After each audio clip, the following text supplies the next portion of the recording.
이 시편 84편 말씀 보면 앞에 작은 글씨로 고라 자손의 시라고 되어 있습니다.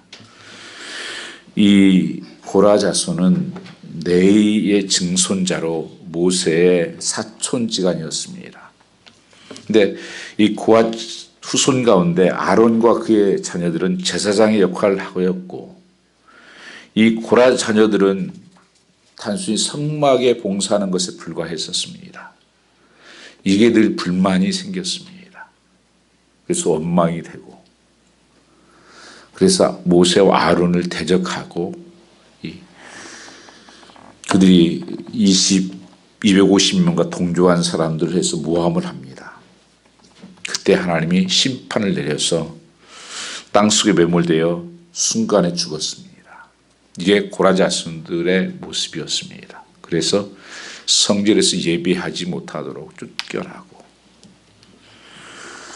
그 후에 이제 다윗을 통해서 그 자손들에게 성막 지키는 일과 모든 교회 관리하는 일과 이를 회복시켰던 사건이 있었습니다.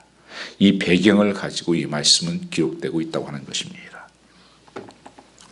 이 여호와의 집에 나갈 수 없는 형편이 되었을 때 처한 고라 자손이 성전과 하나님을 애타게 사모하면서 드린 기도라고 하는 것입니다. 시인은 지금 하나님의 집에 들어가는 일을 제한받고 있었습니다. 그래서 고라 자손들의 시에는 하나님과 교제하며 하나님을 섬기는 것이 얼마나 복된 것인지, 하나님의 전을 사모하는 간절함을 고백하고 있는 것입니다. 즉 예배하고 싶어도 예배할 수 없는 자리에 있었다는 것입니다.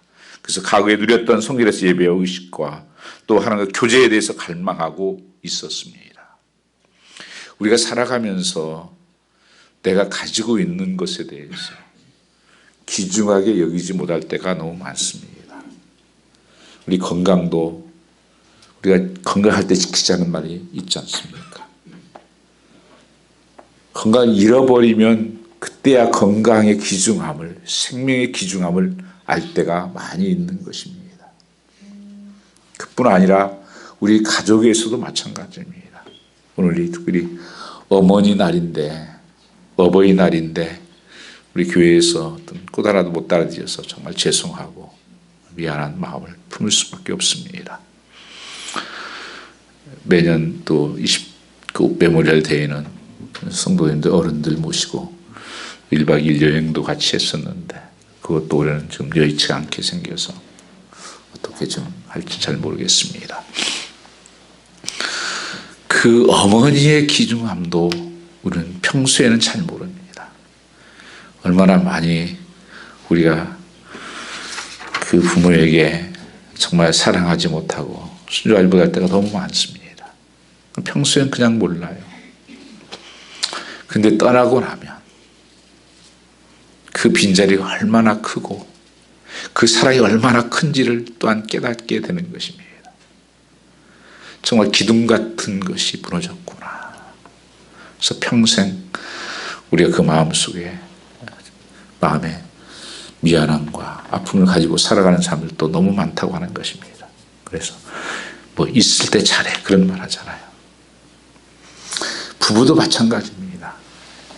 사실은 티격태격하고 싸우기도 하지만 그 마지막 때 어떤 모습들을 연상해 보면 많은 분들이 내가 잘해주지 못해서 미안해, 함께 하지 못해서 미안해,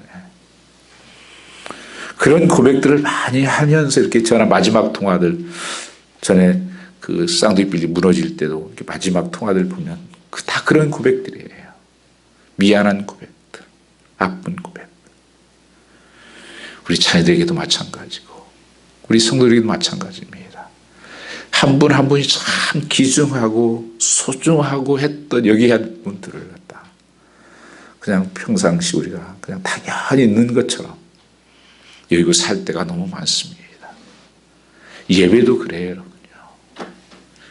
우리가 아무 때나 예배 드릴 수 있으니까 그냥 예배가 그렇게 귀중하게 생각지 않지만 이 고라 자손처럼 예배를 그렇게 드리다가 못 드리게 되니까 참 마음에 무거운 짐과 그때 그것이 그렇게 그립고 정말 세상의 첫날보다도 보니까 하나님 집에서 한 날 있는 것이 너무 좋은데, 문지기로 있는 것이 더 좋았는데, 그것을 고백하고 있는 것을 알 수가 있습니다. 저는 이제 목회를 좀 했으니까, 옛날에는 또 좀 교회가 좀 큰 교회여서 거긴 병원은 신방을 많이 다녔습니다. 많은 병상에 누워있는 어른들이 한결같이 한 얘기가 그거였습니다. 아니, 목사님 한 번이라도 나가서 예배 드리고 갔으면 좋겠어요. 몇 년 전에 또 목사님도 그러시더라고요. 돌아가기 며칠 전에 만났는데 예배 한 번 드리고 갔으면 좋겠다.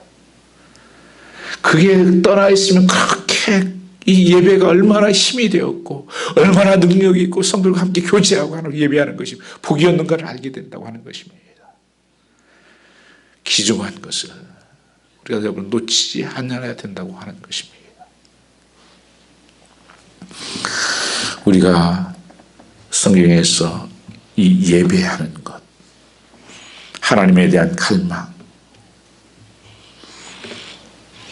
이 예배라고 하는 것은 영어로 월십이라고 부릅니다. 이건 월스에서 왔어요. 가장 가치 있는 것이라는 뜻입니다.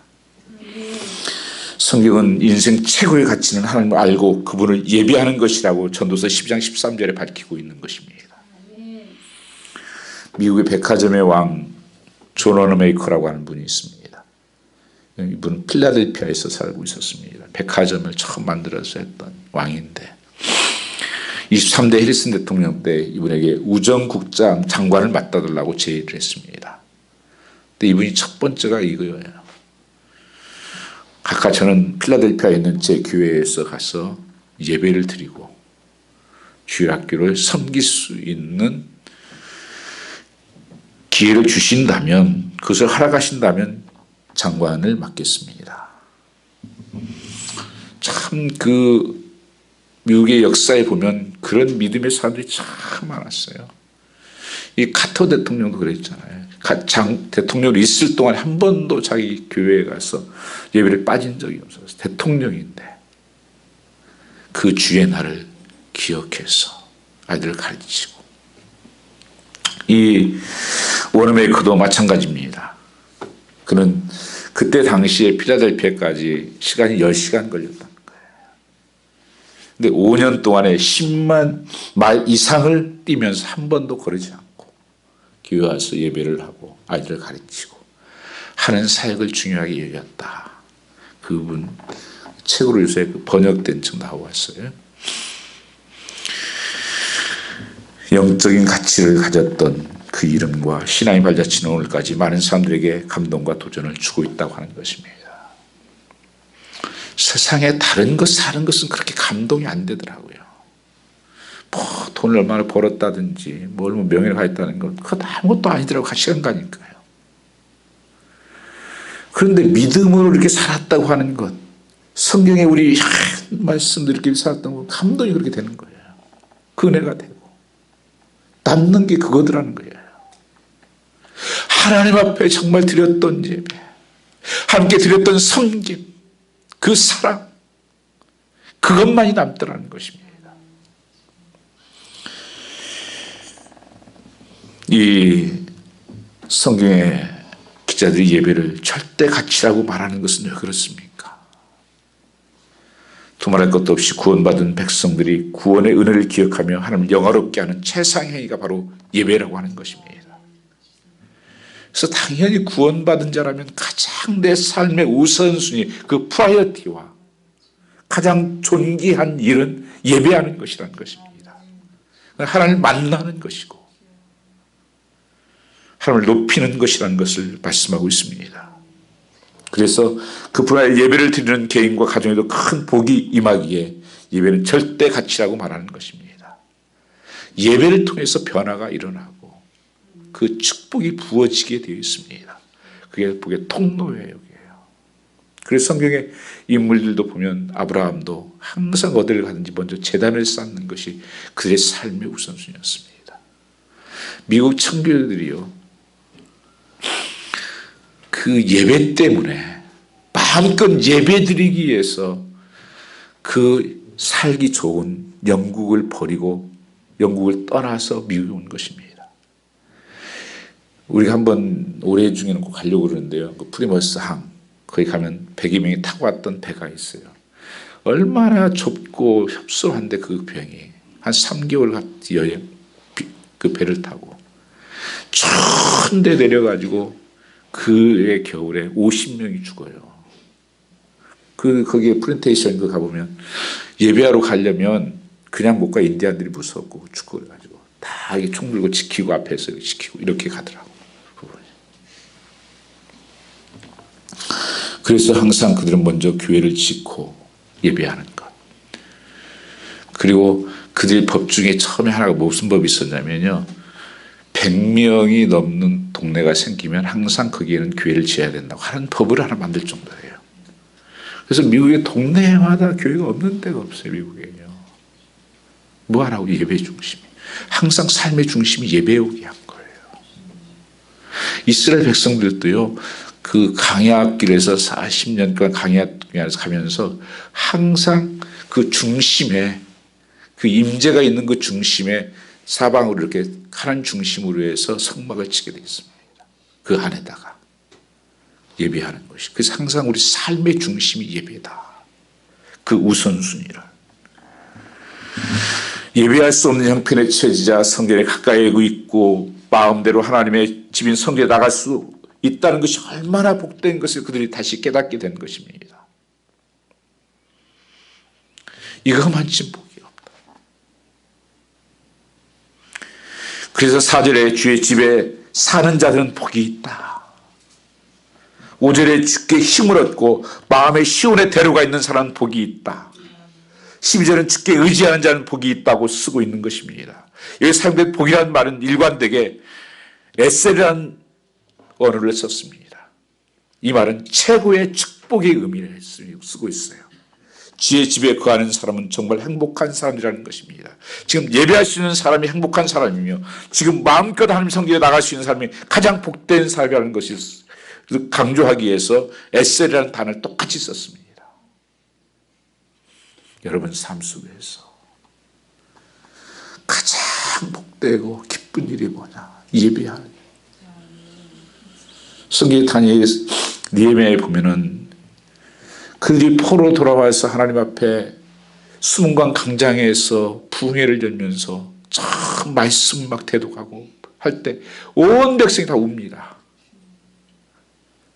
그 포로기로 쫓겨가가지고 잡혀가가지고 예배를 못 드리고 그래 회복되었을 때 와가지고 가장 무너진 게 하나님 예배 회복 무너졌기 때문에 느헤미야가 학사 에스라를 데려다가 부흥회를 열어요. 그때 성도들이 온통 울면서 그럴 때 그렇게 말을 하죠. 울지 마라. 오늘 기쁜 날이다. 오늘 성일이다. 울지 말아라. 이 감격의 예배를 드린 거예요. 이 예배는 하나님 임재가 있었고 영광이 있었고 움직일 수가 없었는 하나님 변화가 있었습니다.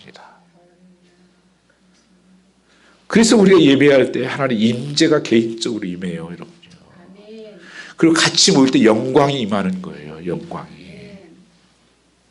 하나님의 프레젠스. 우리 이 땅에 살고 있지만 예배자로 나가는 것이 구원받는 하나님 나라의 성도의 가는 길이라고 하는 것을 말씀하고 있습니다. 천국을 향하여 가는 길이라는 것입니다. 5절 말씀 한번 같이 읽어보겠습니다.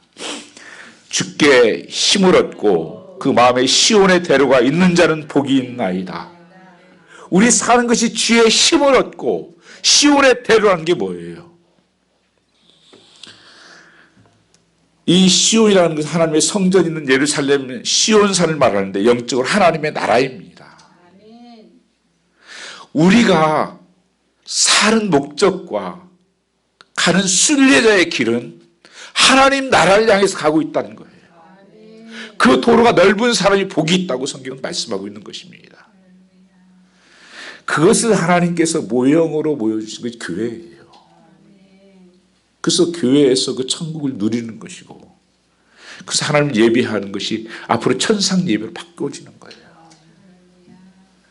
그래서 여러분 예배 드리는 것이 별로 기쁘지 않고 예배 드리는 것이 지겹고 하면요 천국 가시면 안 돼요. 여러분요. 천국에 계속 예배 드리는 거예요. 이 예배의 감격이 회복돼야 돼요. 사람들이 그렇잖아요.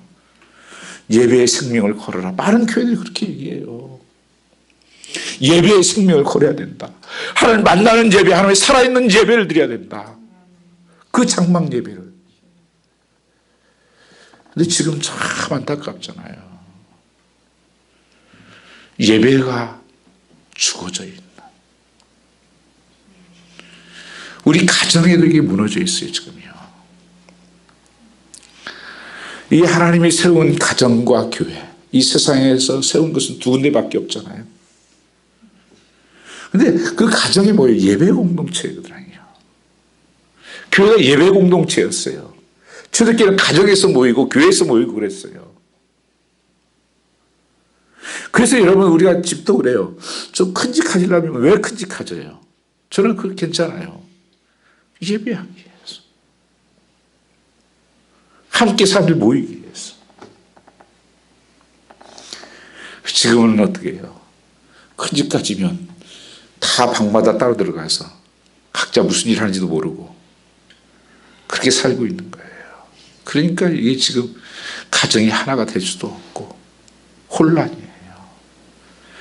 함께 가정, 옛날에는 가정 예배라는 것이 있어서 함께 다 모여서 가족이 예배하고 또 식사할 때도 함께 모여서 식사 기도하고 그렇게 믿음의 공동체로서 여기 살아갔었는데 이게 지금 다 무너졌어요. 그리고 지금 교회까지도 이것을 무너뜨리고 있는 것입니다. 예배가 예배되지 못하게 하는 것입니다.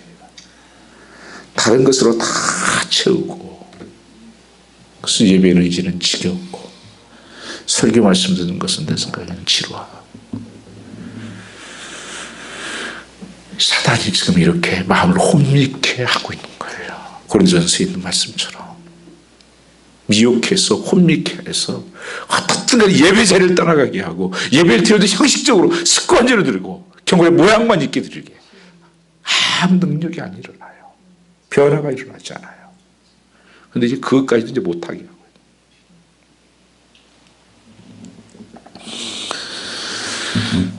여러분 한나라의 시민에게는 마음에 하나님을 향하여 가는 큰 길이 있다는 것입니다.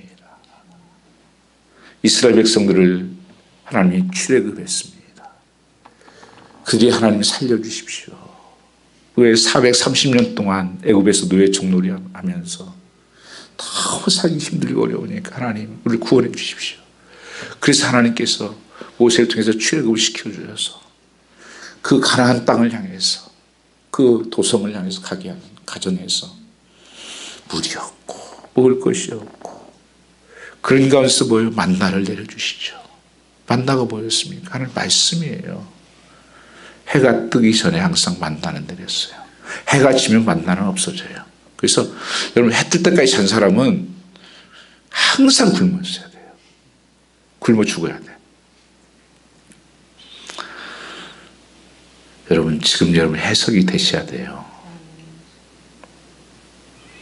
내가 해 뜨기 전에 하나님 앞에 나가서 할 수 있으면 교회 와서 예배하고 참 그게 안 되면 집에서라도 말씀 붙잡고 시작하는 삶이 예배의 삶이에요.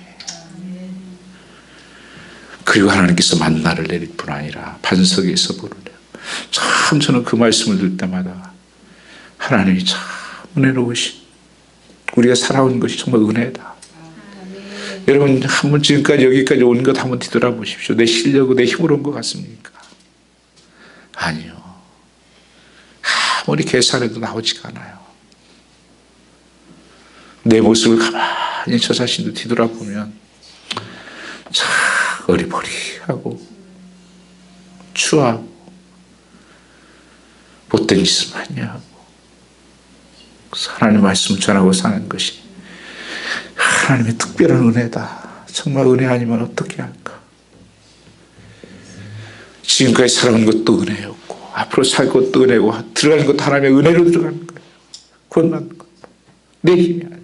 이스라엘 백성들 하나님께서 구름 기둥으로 불 기둥으로 지켜주시고 거기에 반석에서 물을 내시고 메추라기를 주시고 그렇게 하나님께서 연단하면서 가는 게 왜 그랬다고 그랬습니까? 하나님만 의뢰하게 하려고, 하나님만 믿게 하려고, 하나님만 바라보게 하려고 그렇게 했다는 거 아니에요. 그래서 하나님만 바라볼 때 항상 승리를 이끌었어요. 기도하고 말씀을 나갈 때 우리 삶이 늘 매일 영적인 전쟁을 하고 있습니다. 삶이 전쟁이라는 거 아셔야 돼요. 요즘 여러분 이 코로나19을 통해서 한 가지 이상한 증상이 생겼대요. 세계적으로. 그게 뭐냐면요, 이혼율이 갑자기 지금 올라가고 있답니다. 그리고 폭행이, 가정폭력, 이런 게 늘어나고 있대요. 이게 세계적인 증상이래요, 지금요. 왜 이런 일이 생길까요? 우리가 오랜만에도 이렇게 시간 없이 다 바쁘게 살다 보니까 오랜만에 만나면 이야기도 하고 더 행복해지고 그래야 될 거 아니에요. 지금 사단이 다 가정을 무너뜨리는 거예요. 깨뜨리고 있습니다. 여러분, 예배의 뿌리를 든든히 박지 않으면 다 무너지게 돼 있어요. 요즘 제가 많이 생각하는 것 중에 하나가요, 교회 있으면서 왜 사람들이 이렇게 무너지고 어떤 사람들이 무너지는가 이렇게 보니까 믿음의 뿌리가 약한 사람들이 흔들리더라고요. 뭐 화려해 보이고 뭐 믿는 것 같이 보이고 뭐 하더라도요, 믿음의 뿌리가 든든히 내리지 않으면 무너지게 돼 있어요. 저희 텃밭에 이게 뭐 상추랑 이렇게 뭐 심잖아요.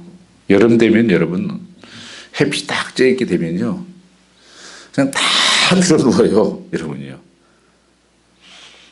죽은 것 같아요. 다 시들어가지고 다 죽어요, 이게 부분이. 근데 물 한 번 주잖아요. 그냥 확 살아나요, 여러분요. 왜 죽은 것 같은데 죽지는 않았을까요? 뿌리가 든든해서 그래요, 뿌리가.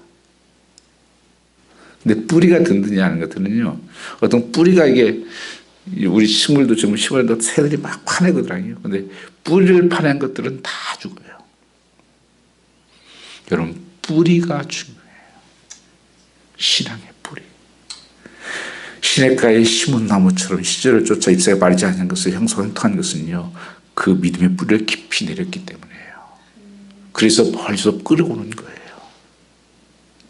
그래서 시냇가에 심은 것 된 거예요. 오늘 내 삶 속에 여러분, 왜 나는 무너질까 싶게, 왜 쉽게 시들어버리나, 왜 회복이 안 돼? 겉만 번지르하고 모양은 내는데 믿음의 뿌리가 없으면 무너져요. 언제냐? 항상 흉년이 들든지 물이 없든지.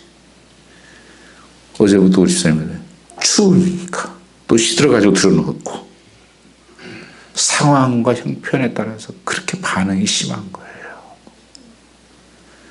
나의 모습도 흔들리는 거예요. 뿌리가 있으면 다시 일어설 수 있는데, 근데 뿌리가 깊은지 아닌지를 알 수가 있습니다. 뿌리가 깊은 사람은 교회에서 보면 제가요, 어떤 어려움 속에서도 교회가 어려울 때도 끝까지 하나님 교회를 이렇게 붙들고 교회를 섬기고 하는 분들이 있어요. 그런 사람 보면 뿌리가 깊은 분들이에요. 어떤 분들은 교회 그런 어려움이 있었던 교회가 있었으니까, 조금 그렇지 않은 사람들은요, 그냥 조금만 어려우면 다 떠내려가요. 뿌리가 없으니까 떠내려가더라고. 세상에 떠내려가고, 그 환경에 떠내려가고, 조건에 떠내려가고. 그래서 무엇보다도 여러분, 말씀의 뿌리를 깊이 내릴 때예요.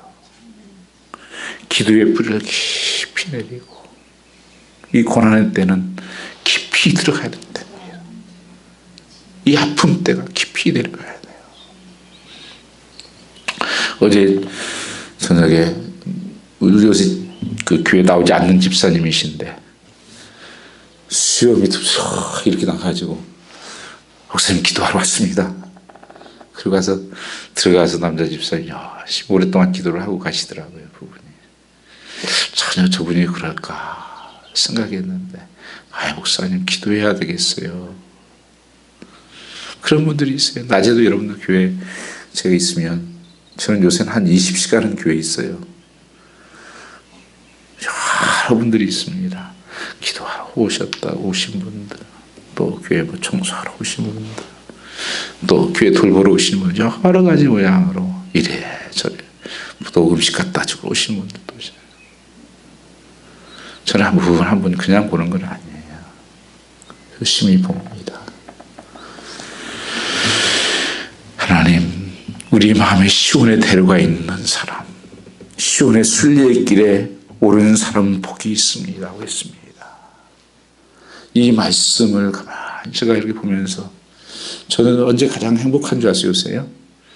이 저녁에 늦게 이렇게 내려와서 되게 요새는 말씀을 밑에 내려와서 읽어요. 여기 관계성이 와가지고 이렇게 말씀을 펴놓고 이렇게 장수 넘기면서 보면요, 다 조용하니 하나님 말씀이 얼마나 깊이 이렇게 쫙 빨려드는 것처럼 하나님 말씀이에요.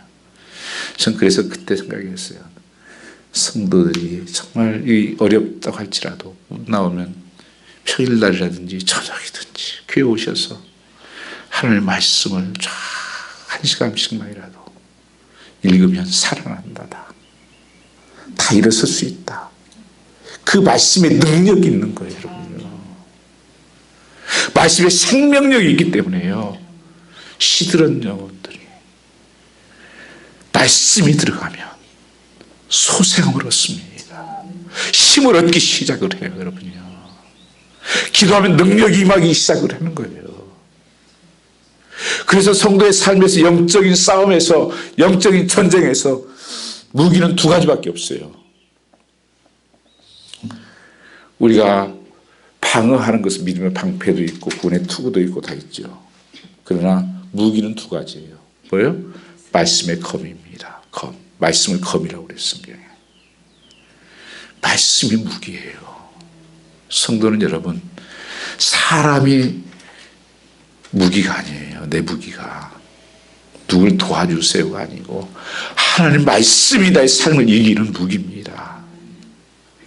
그리고 무시로 껴서 기도하라 말씀하는 거예요. 기도가 무기예요.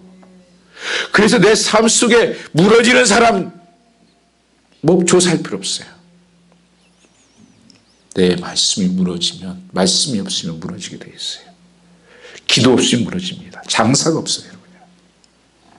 신앙생활은 복잡하지 않아요.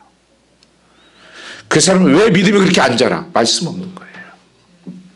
뭐 하려 하고 뭘 하고 쓸데없는 일이에요. 이 기본이에요. 정말 여러분 한 번이라도 하루에 1시간씩이라도 정말 말씀 붙잡고 하나님 내게 무슨 말씀을 하시길 원하십니까?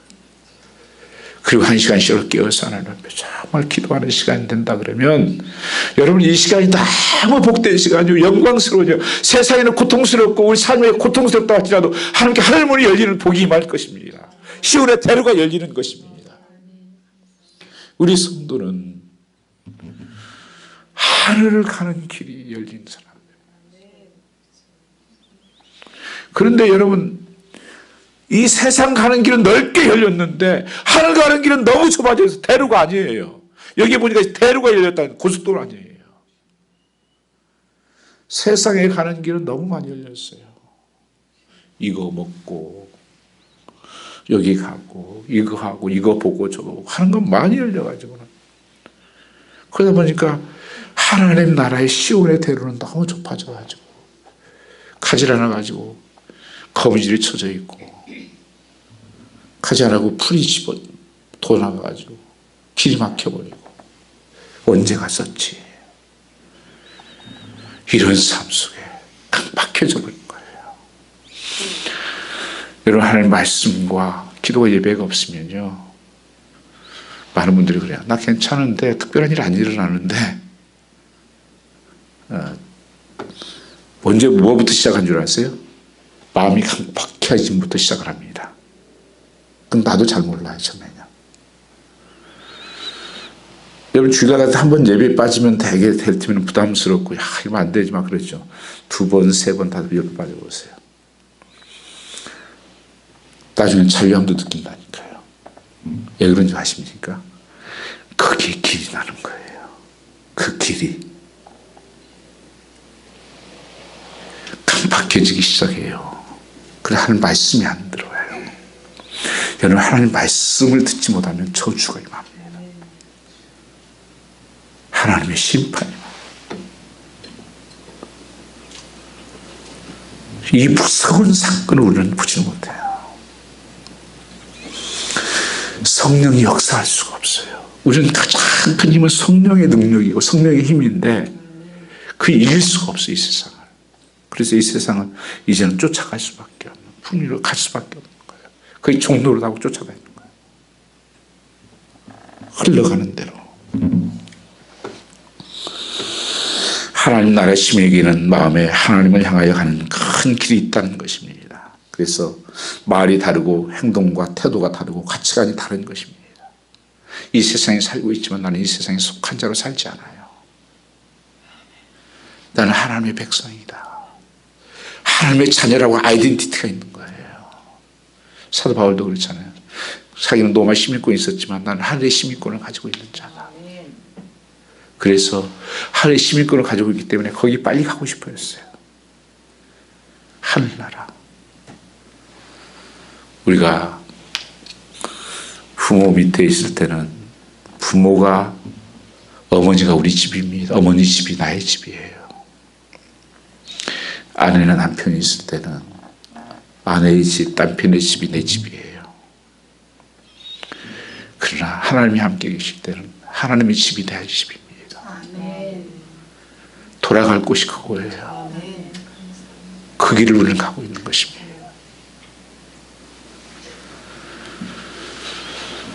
죽음 앞에서 참 지금 2달 정도 만에 얼마나 많은 가까운 생명들,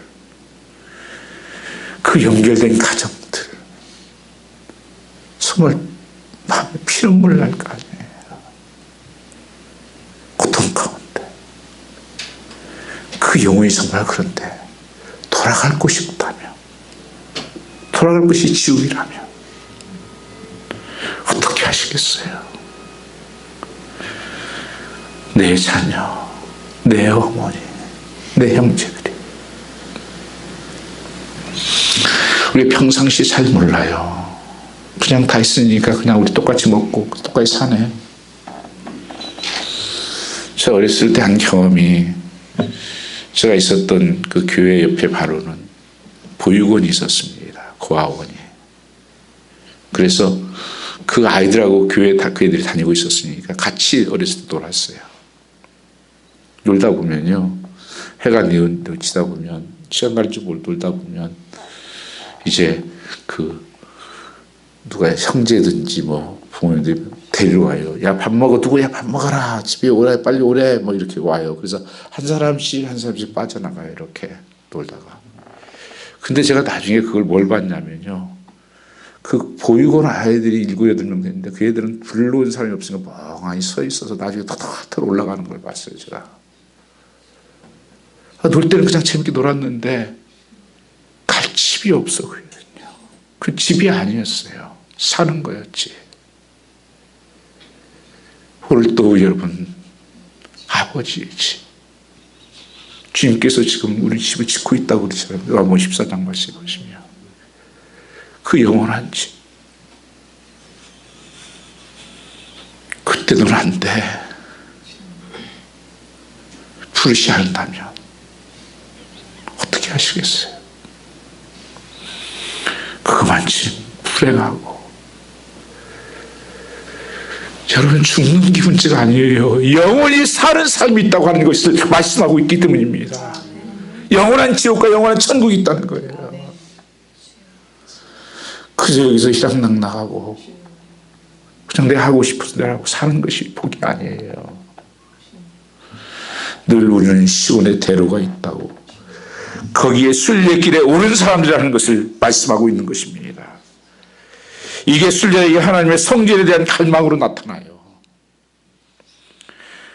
그래서 10절 말씀에 주의 집들 안에서 지내는 하루가 다른 곳에서 지내는 첫날보다 낫기에 악인의 장막에서 살기보다는 하나님 집 문지기로 있는 것이 더 좋습니다. 이것이 하나님의 시민들의 마음이라고 갈망이라고 말씀하고 있는 것입니다.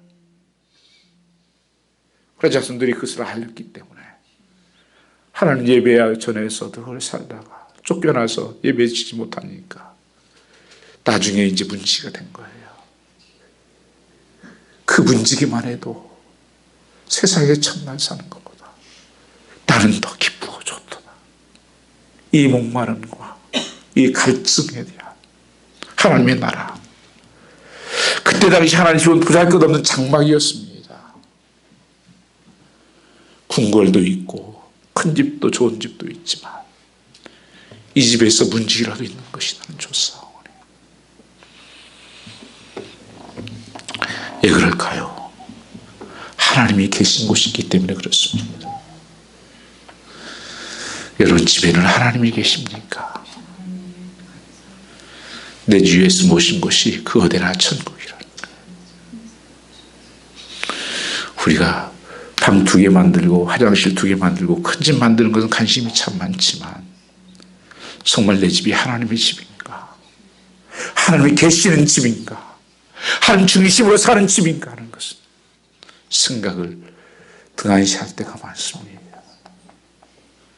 우리 교회도 마찬가지예요. 정말 하나님이 거하시는 집,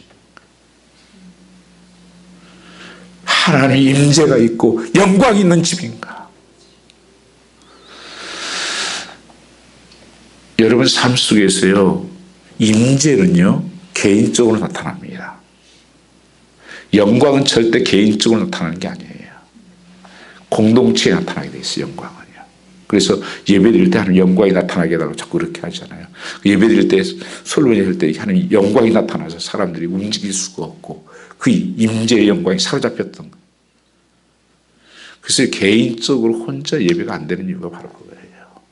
함께 드리는 것이 영광이 그곳에 임하는 거예요. 영광을 보면 여러분 세상에 여러분요 세상 어떤 것도 바꿀 수가 없습니다. 그 하나님의 영광이 함께하는 예배. 하나님이 계신 곳이 그 어디나 천국이다. 시편 84편 1편에 보면 만군의 주님, 주님이 계신 곳이 얼마나 사랑스러운지요. 내 영혼이 주님의 궁정을 그리워하고 사모합니다. 내 마음도 이 몸도 살아계신 하나님께 기쁨의 노래를 부릅니다. 주님의 집에 사는 사람들은 복됩니다. 그를 영원토록 주님을 찬양합니다. 셀라. 2절에 보면 내 영혼이 여호와의 궁정을 사모하여 쇠약하다고 고백할 정도입니다.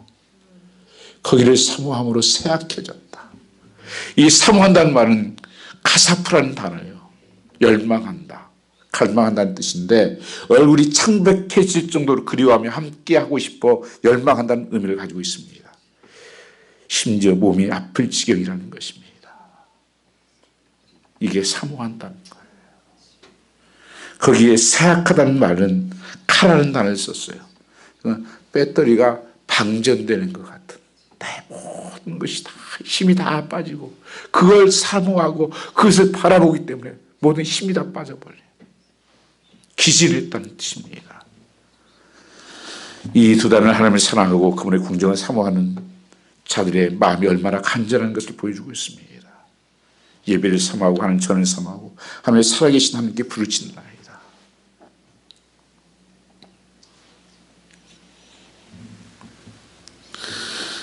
요즘 여러분 교회를 정말 하나님 교회를 사랑하는 사람들이 참 많이 있습니다. 저는 우리 교회 참 성도들 한 분 한 분에게 감사를 드립니다. 다들 마음속에 이렇게 하나님의 교회를 사랑하고 또 섬기고 이뤄가기 위해서. 특별히 이번 때는 이때가 그런 것 같아요. 교회를 더 하나님께서 깨끗하게 하라고 이런 시간을 주신 것 같아서 요새 우리 집사님들 몇 분 나오셔서 하루에 보통 지금 토요일 날은 보통 한 7시간, 8시간, 어제도 한 6시간 그랬나. 닦고 또 치우고 소독하고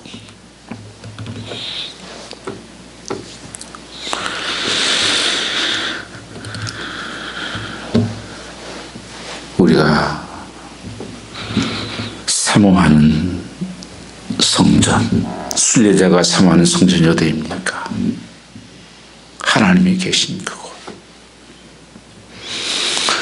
이 초대교회라든지 구약에서 제사를 드릴 때는 그냥 드린 게 아닙니다. 이 양을 하나, 흠없는 양을 잡아서 가장 흠없는 양을 골라서 끌고 가요. 도중에 넘어지거나 해서 다리가 다치면 그거 가지고 그냥 가면 안 돼요. 다시 집에 돌아가서 다시 흠없는 양을 끌고 와야 됩니다. 그리고 성전에 가서 성전의 학직을 받아야 돼요. 다 검사해서 흠이 없다. 그러면 번제로 드릴 수 있는 제물이 되는 거예요. 그래서 그걸 갖다 이용해서 했던 사람, 장사하는 사람도 있었죠. 거기서 바꿔치기 해주는 거예요. 흠없는 걸로. 거기서 팔고. 그런데 그걸 내가 잡습니다. 나의 죄를 정가시키는 거예요. 찔러서 피를 튀기면서 자기가 잡아요. 근데 그 죄가 있으면 그 제사를 받지를 않아요. 제사장도 잘못하면 죽어요. 그래서 제사장이 일어나면 제사 들어갈 때는 이 발에다가 묶어 가지고 방울을 달고 들어가요. 그 지성소 안에 들어갈 때. 그래서 방울 소리가 계속 나야 되는데 방울 소리 안 나면 죽은 거예요. 그 제물에 집죄가 있어서. 우리가 하나님 앞에 나올 때 이런 하나님의 마음을 가지셔야 됩니다. 하나님, 예배 와서도 정말 하나님 받으시는 예배는 상한 심령이에요. 통회하는 심령이라 하셨습니다. 하나님, 나의 죄를 용서해 주십시오. 한 주간 하나님이 살아온 모든 죄악들을 정결케 해 주십시오. 이걸 끊어내고 거기서 하나님 변화되고 역사되고 하는 거예요. 아무렇게나 와서 예배를 하나님 받지 않으세요. 아무 제물을 받지 않으세요, 여러분.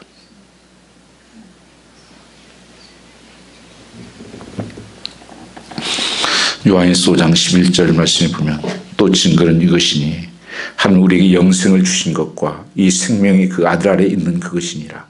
아들이 있는 자에게는 생명이 있고 하나님의 아들이 없는 자에게는 생명이 없느니라. 내가 하나님의 아들의 이름을 믿는 너에게 이것을 쓴 것은 너희로 하여금 영생이 있음을 알게 하려 하심이라. 영생이 있음을 알게 하려 함이라. 생명이 있는 시온의 대로는 히브리어 말로 메살로라는 단어를 씁니다. 쌓아 올리다 이런 뜻이에요. 이 자연적으로 난 길이 아니라 인공적으로 만든 길이에요. 쌓아서 다져서 만든 길입니다. 이 마음의 시온 대로는 그저 주어지는 것이 아니라 내가 만들어 가고 있는 도로라는 것입니다. 그래서 여러분 각자 도로가 달라요. 어떤 사람 정말 시온의 대로가 다 열려 있는 사람이 있고 자초만 무성한 사람도 있고 어떤 사람은 이 거미줄에 쳐 있는 사람도 있고 듬성듬성 그냥 돌짝밭인 사람. 시온의 대로가 열려야 돼요.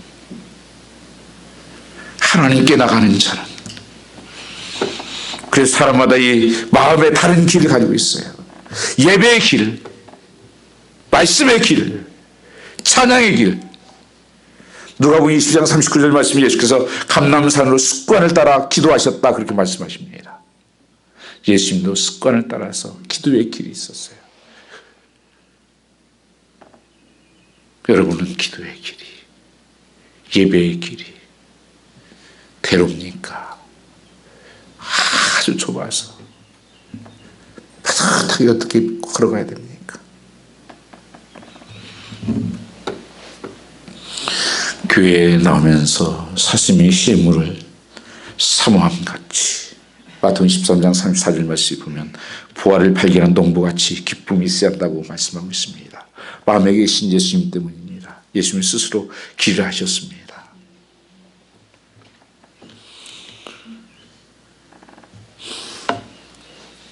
마태복음 7장 26절 말씀에 나의 이 말을 듣고 행하지 아니하는 자는 그 집을 모래 위에 지은 어리석은 사람 같으니라. 비가 내리고 창수가 나고 바람이 불면 그 집에 부딪혀 무너져 그 무너짐이 심하니라. 제가 무엇인지를 정확하게 알아야 합니다. 죄는 마음에 있는 시온의 대로를 지어버리기 때문입니다. 죄는 그저 한 번이 아닙니다. 한 번 죄를 지면 그것이 다시 죄를 짓게 만드는 엄청난 힘이 됩니다. 그것이 길을 만들어 버립니다. 그래서 내가 원치 않는 길을 가게 돼요. 이거 아닌데 하면서 빠져가는 거예요. 예수님의 이름으로 기사와 이적을 행하고도 주님 앞에서 불법을 행하는 자들아 내게서 떠나가라고 주님이 말씀을 하셨던 것을 우리는 기억해야 됩니다. 자꾸 우리는 주님을 믿으면서도 다른 길로 가는 그리스도인의 모습이 많습니다. 가야 할 길은 저긴 줄 알면서 자꾸 다른 길로 가는 것입니다. 우리 영혼이 그렇지 않습니까? 기도해야지, 예배해야지, 말씀 봐야지, 찬양해야지. 그걸 왜 그렇게 인색해졌습니까? 그게 좁아져서 그런 거예요. 여러분, 우리가 이 가는 길에도 때로는 눈물 골짜기를 만납니다. 장애물을 만나요. 6절 말씀 같이 한번 읽어보겠습니다. 저희는 눈물 골짜기로 통행할 때 그것은 많은 샘이 곳이 되게 하며 이런 비도 은택을 입히나이다. 시온의 대로를 갈 때에도 그냥 평탄한 길이 아니라는 거예요. 때로는 음침한 골짜기를 시편 1편에 다윗도 그런 고백을 하잖아요. 여호와의 목자시니 나는 부족함이 없고 그가 푸른 주장으로 나를 인도할 것이다. 그러면서도 사기를 보여요. 삶의 음침한 골짜기를 갈 때가 있습니다. 그때도 그런데 하나님이 함께 하심을 믿고 갔습니다. 여러분, 시온의 대로를 가면서 어떤 환난을 만나기도 하고 이 눈물의 골짜기를 통행할 때가 있습니다. 여러분, 지금까지 지내온 거 생각해보면 저 아찔할 때 한두 번입니까? 정말 살아야 되나 안 살아야 되나, 끝내야 되나 안 끝내야 되나,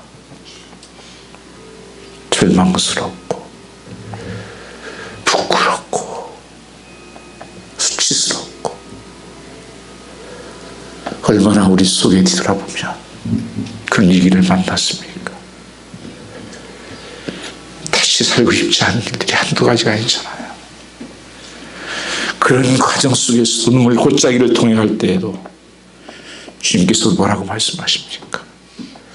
많은 샘이 곳이 되게 하여 이런 미도 은택을 입히느니라. 여러분, 터널이에요. 동굴이 아니고 터널입니다. 골짜기로 통행할 때 그렇게 말씀하고 있잖아요. 골짜기는 끝이 보이지가 않죠. 더 컴컴해지죠. 근데 우리가 하는 것은 터널입니다. 하나님께서 그것 지나고 나면 많은 샘의 곳이 되게 하리라. 사막에서 샘이 되는 기적이 일어나게 될 것을 말씀하는 거예요. 우리는 기적 없이는 못 살아요, 여러분요. 그 광야에서 샘이 물이 나게 하고 반석에서 물을 내게 하신 하나님이 하신다는 거예요. 이 꿈을 꾸셔야 됩니다. 그래서 여러분, 사람들은 어떻게 저렇게 살아서 어떻게 사냐, 야, 그렇게 살아서 못 살아 이 세상. 아닙니다. 하나님의 복으로 사는 것입니다. 아멘. 하나님의 능력으로만 살아요. 성경에 이런 것들이 수없이 증가하고 있잖아요. 과거로 했던 조짐을 넣어도 하나님이 주신 것으로 것을. 정말 저는 이번 이렇게 기간 동안에 교회 있으려고 했던 것은 뭐였냐면, 어떤 예배를 드린다고 제가 했고, 그 다음에 24시간 이제 기도하는 사람들 오픈하겠다고 했는데, 아무나 들어와서 하면 위험할 수 있잖아요. 교회가 성도들이. 그래서 저는 그 문지기 역할을 하겠다고 생각을 한 거예요. 그래서 여러분 모르는 것 같지만 제가 다 오는 사람 누구누구 다 확인됩니다. 위에서 이렇게. 그 알람이 울려요. 그래서 누구신가 다 확인해요. 여러분 영상에 여기 들고 오는 분들도 다 확인됩니다. 누가 왔다 가는지 누가 들어오는지. 우리 펠로우 해주시는 분이 있어요. 이거요. 그래서 교회 있는 거예요.